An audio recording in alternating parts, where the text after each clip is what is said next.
이제 막 승진도 하고 조금 살만하다 싶을 때 연락이 왔어요. 가슴 뛰는 일을 해보지 않겠냐라고 해서 제가 처음에는 웃었거든요. 제가 거길 왜 가냐고. 지금 카카오에서 잘 하고 있는데 굳이 이직할 이유가 없다라고 이제 얘기를 했는데, 그때 저한테 제안받은 건 그런 거였어요. 청와대 뉴미디어 비서관이라는 자리가 어떤 일을 하는지 별로 좋은 기억을 갖고 있지 않았거든요. 포털을 어떻게 장악할 것이냐라는 관점에서 일을 한다라는 보도가 있었고요.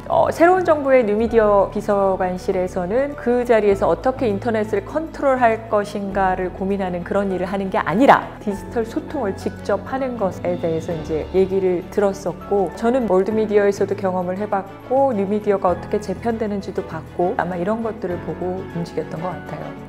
안녕하세요, 정혜승이라고 합니다. 저는 문화일보에서 기자로서 사회생활을 시작했고요. 이후 뉴미디어 쪽으로 옮겨서 카카오에서는 정책 업무를 하다가 문재인 정부 청와대 제안을 받고 뉴미디어 비서관으로 들어갔습니다. 청와대 근무를 마치고서는 책을 쓰는 작가로 활동했고요. 지금은 종로에서 북살롱 오티움이라는 곳을 운영하고 있습니다.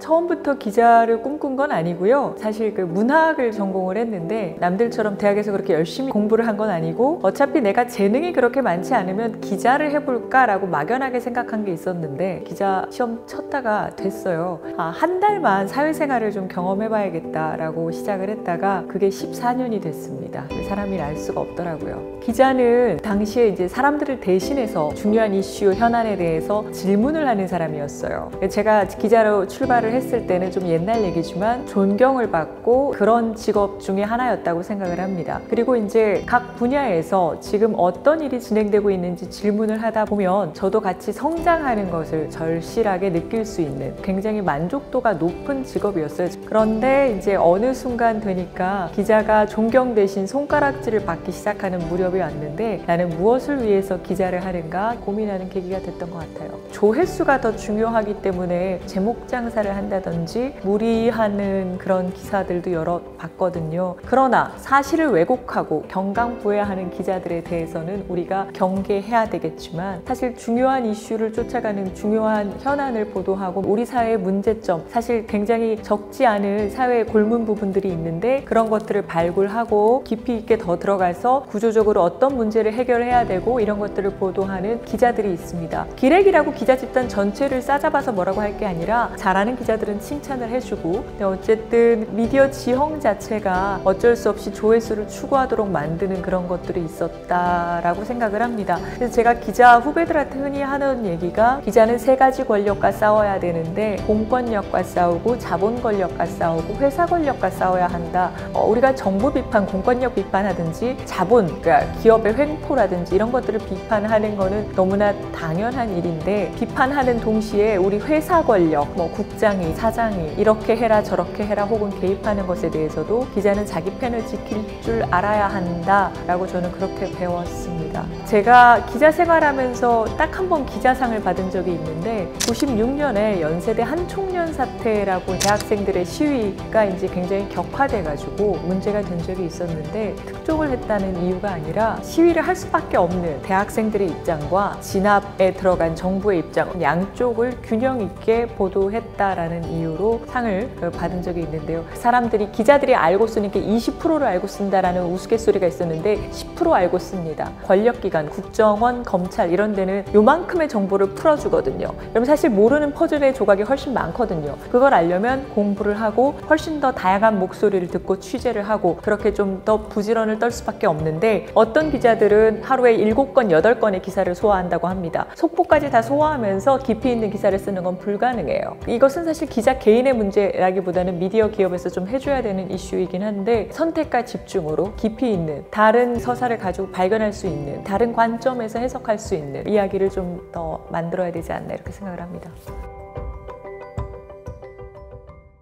다음에서 대외협력 팀으로 들어가서 처음에는 팀원으로 가서 팀장을 달았고 대외적으로는 대외협력 실장이라는 타이틀로 일을 했습니다. 카카오로 이제 합병이 된 이후에는 정책 업무에 집중을 했고 마지막에 부사장으로 승진했을 때는 홍보와 정책을 같이 담당하게 됐습니다.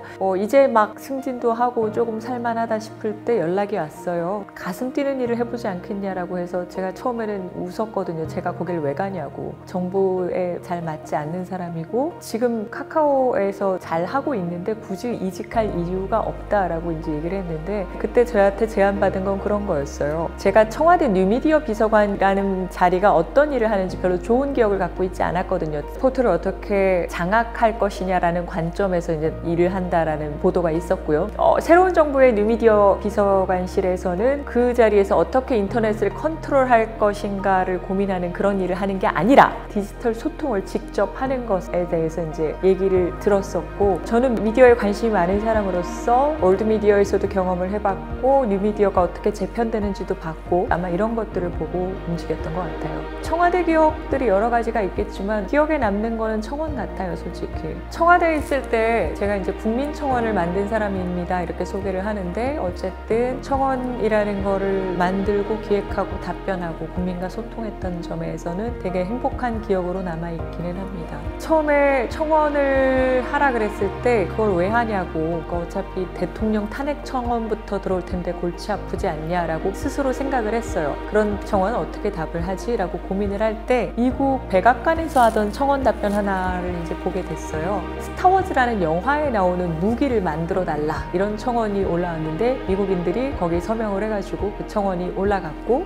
웃자고 한 청원인데 정말 다큐로 받은 답변이 나왔어요. 뭐라고 했냐면 우리나라 정부 예산은 얼마인데 당신이 만들어 달라는 그 행성 파괴 무기는 수십경 달러가 들어갈 예정이라 예산이 없어서 그런 무기를 만들 수가 없고 우리 정부는 행성 파괴의 철학을 갖고 있지 않다. 당신이 만약에 수학과 과학에 관심이 있다면 포스가 함께하기를 바란다. 이런 청원 답변이 나왔어요. 그걸 보고서 나도 모든 청원에 답변을 할 수 있다. 못할 답변은 없겠구나. 국민이 물으면 정부가 답한다 라는 것을 가지고 이 법을 바꿔주세요 라고 하면 그게 안 되는 이유 혹은 그게 되는데 시간이 걸리는 이유에 대해서도 설명을 해줄 필요가 있고 국민의 관심사가 어디에 있으면 거기에 화가 났으면 그 상황이 어떻게 진행되고 있고 이런 것들에 대해서 최소한 로드맵이라도 전해줘야 되는 의무가 정부에 있다라고 생각을 했고요. 그동안 남들이 하던 방식으로 뭔가를 하는 것보다는 기존에 없던 방식으로 그러나 좀 다르게 소통하고 다른 방식으로 결과물을 만들어내는 것 그것을 지켜보는 과정도 저에게 큰 성장의 기회가 됐던 것 같습니다.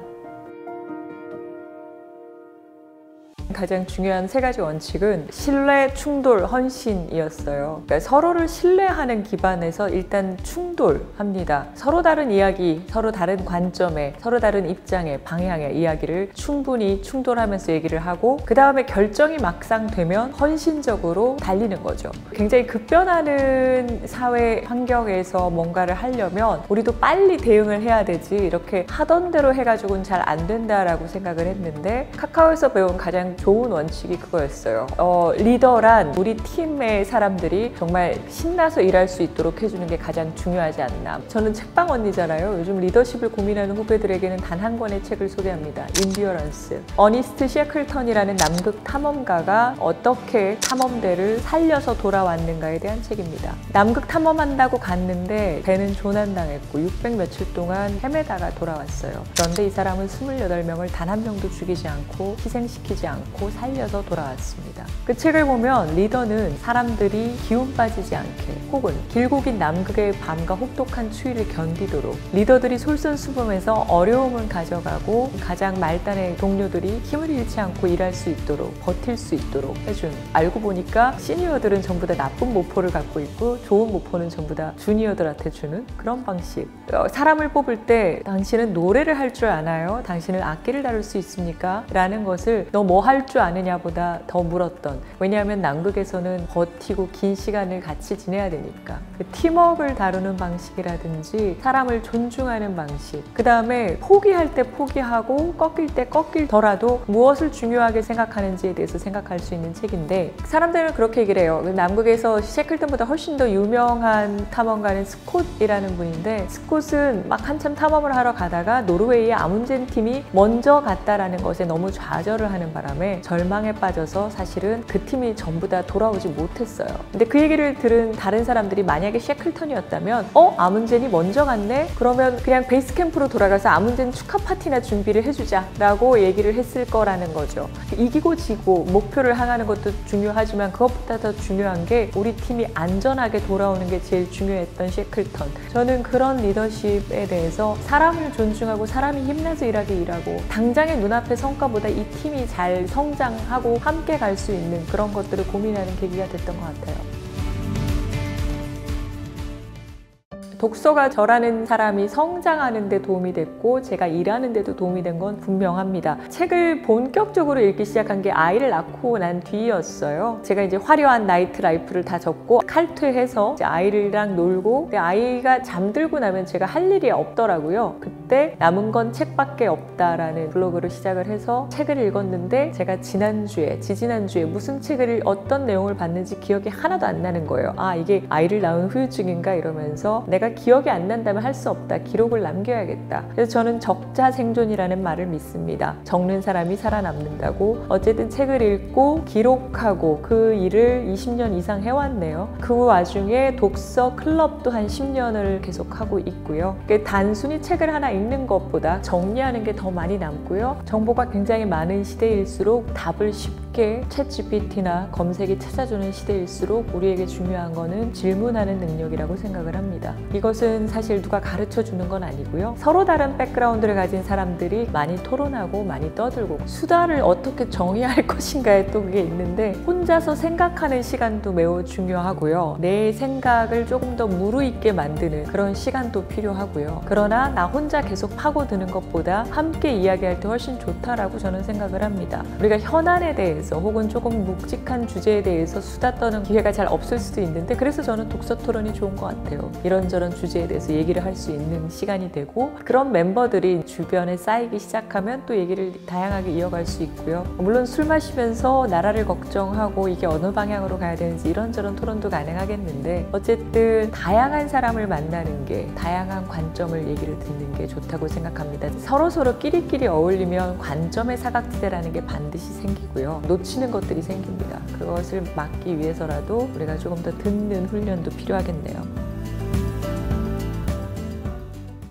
누가 그러더라고요. 너는 하고 싶은 것만 하고 살지 않았냐. 기자를 할 때도 그랬고 그 이후에도 제가 하고 싶은 일을 찾아다니면서 했던 것 같아요. 제가 일하는 방식이 남들과 좀 다를 수도 있고 제가 했던 대외 협력이 다른 대기업의 대외 협력과 다를 수 있고 제가 청와대에서 했던 소통이 또 다를 수 있는데 제가 하고 싶어하는 일, 제 가슴이 뛰는 일 이런 것들을 찾아서 계속 갔던 것 같고요. 너에게 커리어가 어떤 의미냐 라고 하면 제가 커리어를 이렇게 이어볼까 저렇게 이어볼까를 고민하는 것보다는 내가 조금 더 나은 사람이 되는 거. 저는 사실 아이 낳고 엄마가 된 뒤에 결심 딱 한 가지 했거든요. 부끄럽지 않은 엄마가 돼야겠다. 그러니까 부끄럽지 않다라는 것은 일에 소홀함도 없어야 되고 균형도 잘 맞춰야 되고 기자라면 저널리즘적 책무를 잘 지켜야 되는 것이고 요즘 같으면 조금 더 다정해지고 관대해지는 것까지 포함해서 조금 더 나은 인간이 되는 게 저한테 중요한 것이지 사실 커리어를 이렇게 가져가자 저렇게 가져가자는 매 순간 하면서 이제 쌓아나간 것이지 어떤 의도와 기획대로 왔다라고 그럼 여기까지 오지 않았을 것 같은데 그랬던 것 같습니다. 제가 후배들한테 가끔 하는 얘기가 모퉁이 너머에 뭐가 나올지 몰라서 불확실한 게 그게 인생의 묘미 아니겠느냐. 딱 정해진 루트 혹은 갈 수 있는 길이 이제 딱 제한적이 있는 뻔히 보이는 그런 길보다는 이렇게 결정했을 때 이 다음 모퉁이에 뭐가 튀어나올지 모르는 게 인생의 묘미고 어쨌든 내 마음 가는 대로 움직일 때 사람은 조금 더 나은 방향으로 움직일 수 있다라고 생각을 합니다. 지나고 보니 그렇더라고요. 이게 하고 싶은 것만 해가지고 손해본 일도 있고요. 하고 싶은 것만 해가지고 뭔가 놓친 일도 있겠지만 제가 이제 사람들한테 얘기를 할 때 언니는 왜 뭐가 되고 싶지 않아요? 뭐 이런 얘기를 들은 적이 있어요. 어떤 자리에 가고 싶지 않느냐. 국회의원이니 무슨 뭐 국장이니 사장이니 저는 그런 생각을 하지 않는다라고 말을 했던 게 내가 편집국장이 되면 신문을 다 바꿀 수 있어. 내가 부장이 되면 뭔가를 할 수 있어. 그 자리를 가지고 목표를 하게 되면 사람이 그 중간에 타협할 게 많아집니다. 포기할 것도 많아지고요. 그런데 그렇게 그 자리에 가면 사실 포기하고 타협한 게 많아서 내가 원하는 대로 생각하는 대로 못해요. 자리를 보지 말고 그냥 내가 조금 더 나은 사람이 되고 지금 그 자리에서 네가 할 수 있는 일을 양심껏, 소신껏,